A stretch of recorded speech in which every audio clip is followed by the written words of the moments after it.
to Newport Pagnell and welcome to a very significant site for the Aston Martin brand. I'm stood here with President of Aston Martin Works, Paul Spires, who's going to run us through just why this site is quite amazing, beginning with some really unassuming buildings across the road from where we're stood right now. That became our international headquarters and remained our international headquarters from 55 till 2003 when it finally moved to Gaydon. That house? That house.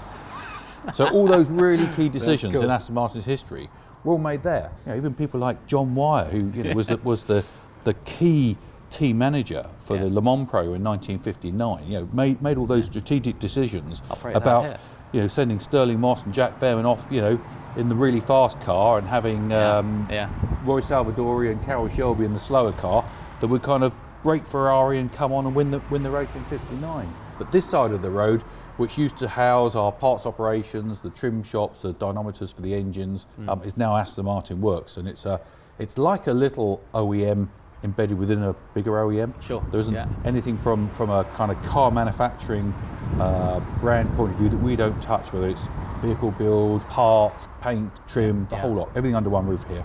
Sounds good, man. So this is the workshop that was put up in the 1950s to service Aston Martins, and it's probably the only building Aston Martin owned that's kind of never had a change of use. This has always been here servicing Astons throughout its entire life. So when you kind of do a Google search and you look at some of those wonderful old black and white pictures of DB5s and DB6s being serviced, and you look at the roof structure, it's this building. So it's exactly the same place. But in 2011, 2012, we underwent a multi-million-pound refurbishment program and really want to kind of bring the place up in terms of the quality. We can only deliver really high quality service or restoration when we operate in a really clean, clinical environment. And we moved our trim shop up here recently. So this building here is where we actually built all of the first continuation cars. So this is DB4 GT continuation car. Yeah. So that's actually the very first customer car that we manufactured since 2007. So we had a 10-year delay in production. 2007, July 2007, last Vanquish finished production here. And then that's the first customer car, which we built in 2017, which is DB4 GT continuation. Not a bad way to kickstart things off again, really. Well, what we wanted to do is kind of reset the clock. We kind of wanted to turn everything back, rewrite a bit of history. And the attention to detail on this car is really epic. Even things like where you'd normally have the stickers that you're familiar with your Caterham, we actually had these hand painted by a sign writer. Is that hand painted? Yeah, oh, so it's and it is, wow. Hand painted on the car. And even the roundels, we didn't just use a stick-on roundel. These are hand painted as well, and then triple layered in with lacquer, so there's no step. Wow. And there's so few of these cars. There were 75 of these cars made originally, and they made them over such a big period of time that no two cars are ever the same. Yes. So we digitally scanned everything. We then took about 500 original drawings, overlaid the data we had with the drawings, and we found some quite interesting anomalies where some of the drawings hadn't been updated, but actually you could see that the chassis were updated as time went on. So we built what was a really, really good quality, pure DB4 GT to the very highest level. And all of these cars were built in this little room here, which we then turned over to our trim shop. So all 25... Just this room here? Yeah. So all 25 of these cars were built in just over 12 months in that room. Just in that space? Just in that space. Slightly different to how they do things at Gaydon. And how we do things now. So we now have a proper production line here to do our continuation cars. But we wanted to move the trim shop up here because obviously we're doing a lot of trim for Goldfinger. As you see, there's an awful lot of grey leather in there. Sure, yes. But the trim shop is interesting because the trim shop not only does the trim for Goldfinger car, but we also do our trim for our restorations, and we also make all the trim for parts operations. So as you see, there's a modern Aston Martin seat there that's being retrimmed for a dealer somewhere around the world as well. Wow. This is number 12. So this is the 12th car to be manufactured. This is the chassis of a Goldfinger car? Yeah, exactly. So it looks exactly the same as it would have done in the 60s. It's all made from mild steel. But the difference with this car is we actually e-coat and black powder coat the entire chassis. So we remove all of those kind of corrosion issues. So even though you're building it as sympathetically to the original as you can, it's the opportunity to apply some modern day techniques in order to preserve it. Yeah. So we take a lot of the learning from our restoration processes. Yeah, when we take the cars apart, we know where they're prone to corrosion. Sure. And so we take care of that by e-coating and black powder coating the entire chassis. But it does look exactly the same as it did in the 60s. You know, all this superleggera structure, which was designed by Touring in Milan, and then we lay the aluminium body over the chassis, and it's all clenched onto the chassis to hold it in place. It's clenched, is it? It's not Clenched. actually... I can show you down here actually how we do that.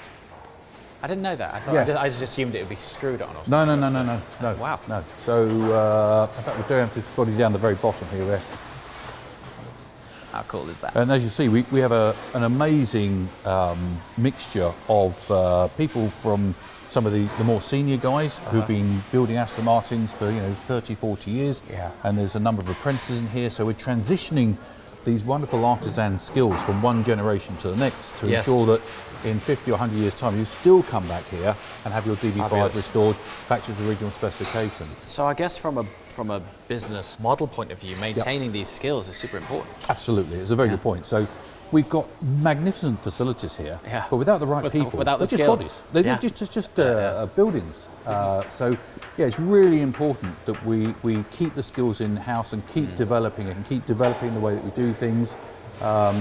And that's why it's so key and critical to us. I'm just looking here at this gent standing away at this car. Yeah. You know, I think the words handmade these days gets thrown around quite easily. Yeah, absolutely. But looking at this I mean, it's well and truly handmade, isn't it? Proper artisan skills, and Richard's been here for many, many years. And he feels and caresses the aluminium, and he will feel things with his fingertips that we probably won't even see with our eyes. So he feels if it's right. Yeah. So their skills, their skill set. So you see things like his hammer and his dolly here. These potentially he's had for maybe 20 or 30 years, and it becomes an extension to his hand. Yes. So he can feel it. He can feel it. The way he taps a piece of aluminium. Yeah. He knows exactly what's going to happen to the shape of the aluminium because he's used that hammer so often and so frequently that you and I would take it and we just put a big dent in it. It'd be absolutely hopeless. But when I talk about how we clench the body on, it's probably worth looking at the front of the car. So you can see how that actually works. So when we clothe, and it is literally like clothing the body, we lay the aluminium body over the structure, and then these guys will actually just turn, very delicately, turn the aluminium round. So it holds it's folded onto it. It's folded like onto it. Crimped almost. Crimped onto it. Yeah. I honestly didn't know that. I just assumed it was... This is exactly how it was done in the 1960s. It would be very easy for us to take the modern bonding techniques and just kind of bond this on, and go, well, that's fine. In fact, in many ways, it'd be easier to do that. Sure. But to kind of finesse these techniques and make sure that we have something that's totally authentic is really, really important. Wow. How many hours are we talking here? Like man hours? It'll spend about 500 hours in here alone. 500 hours? Yeah, just to fit the body. Yeah. 500 hours? Yeah. So it's 4,500 man hours to complete the entire car. And put in perspective, things like a modern DBS is 220 hours in the entire car.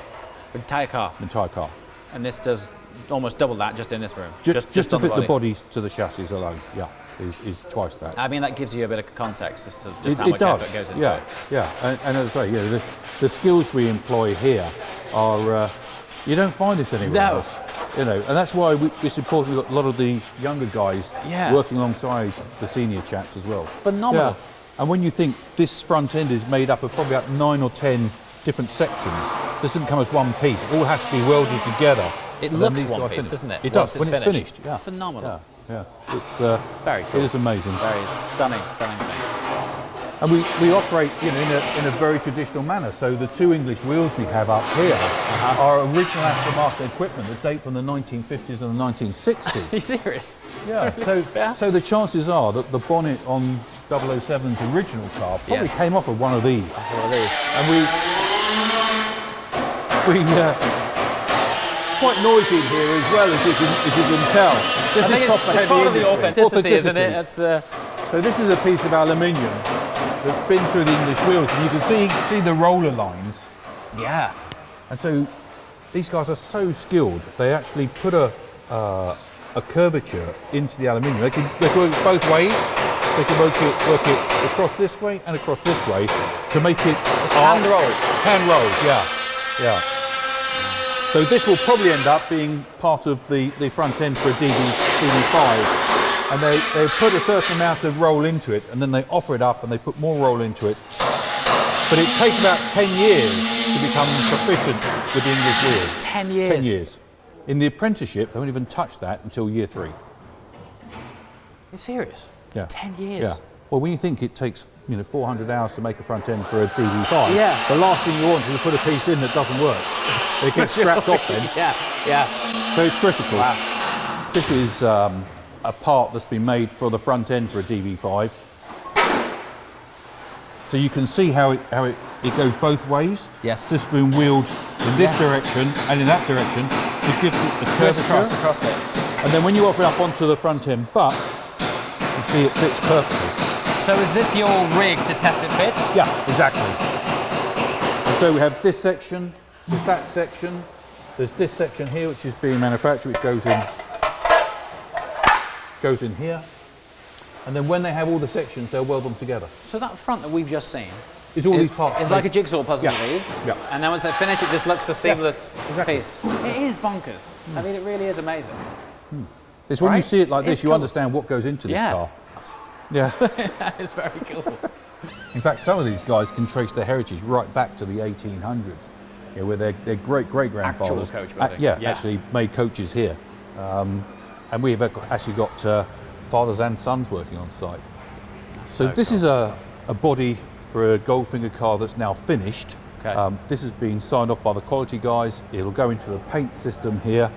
And in the paint area, we basically paint all Aston Martins at the same time. So that's why in the paint shop you'll see 2005 V8 next to an original DB4 Series 5 Vantage, a 177, a DB24, DB11, DB9, and so on and so forth. So it's a really broad spectrum in here.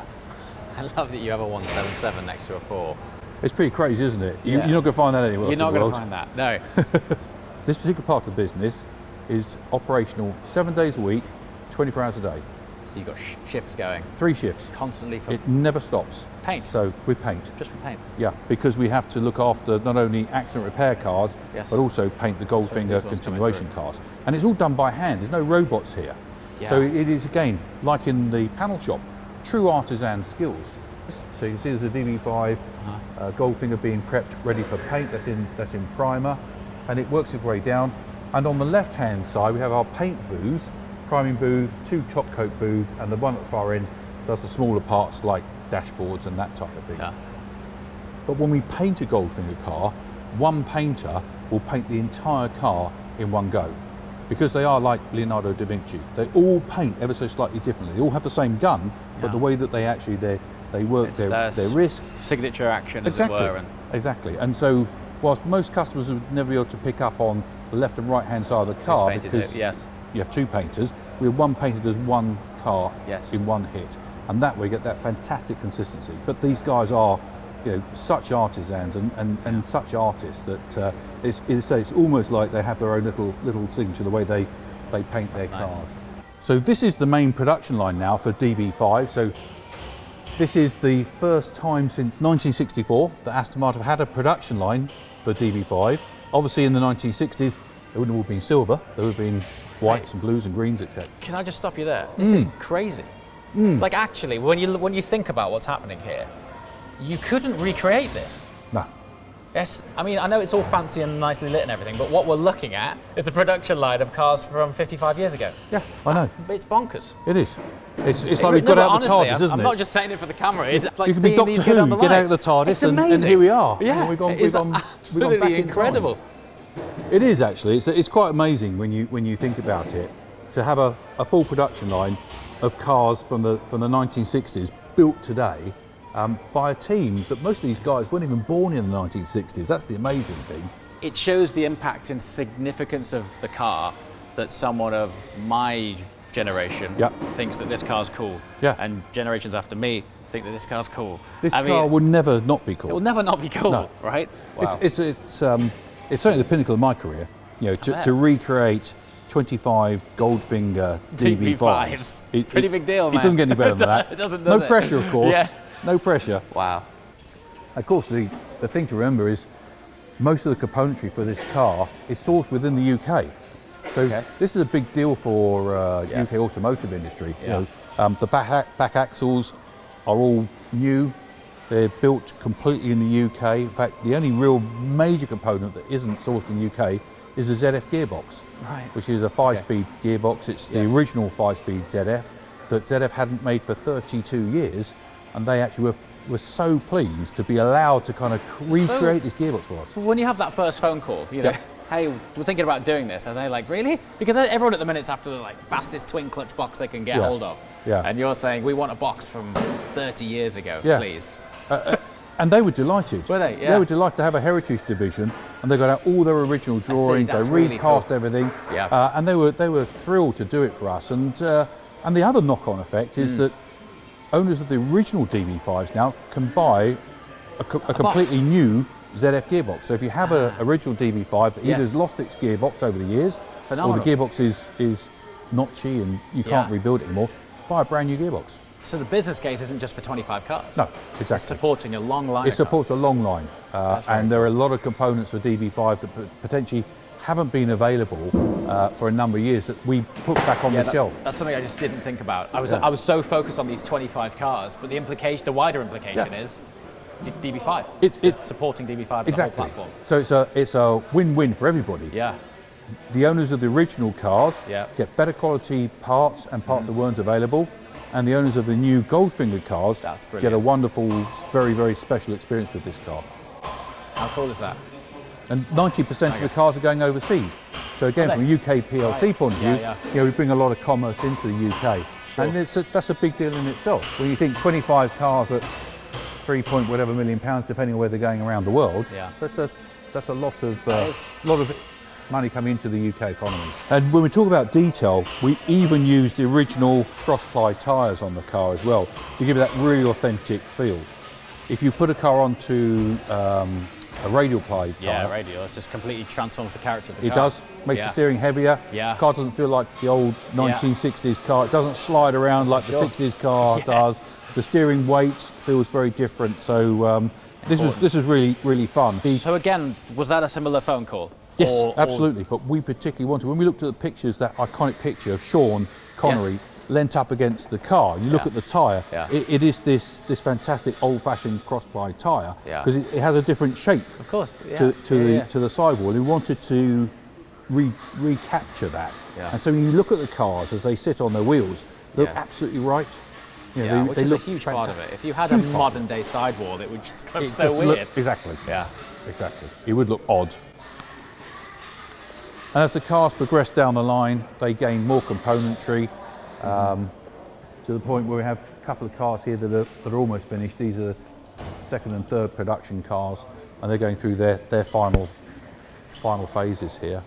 My association with classic cars and restorations is 2-year builds, you know. They always seem to be long, drawn-out projects, but the fact that you've got all of this under one roof, I guess, can help expedite that. I think you're right. I think unless you come here and see this and see how it's set out, how it is a proper production line, how we're taking this continuation car really, really seriously, you think, well, it's probably 3 or 4 people sat in the corner of a dusty old workshar, you know, tapping away, doing a bit of everything. But that's not how we've gone about this. This is a very different way, and I don't think any other car manufacturers approached continuation cars in the same manner as this. So we have quite literally come to the end of the line. Paul, thank you so much. I honestly didn't know what to expect when I came here. Genuinely blown away, mate. I really am. Thank you. Particularly the moment where we just looked down that production line. I actually had a bit of goosebumps going on. I thought it was fantastic. So because the info that Paul has given us, for me, I didn't want to cut any of it out. This is going to be a standalone video because I think it's really important to set the context of what Works are doing here,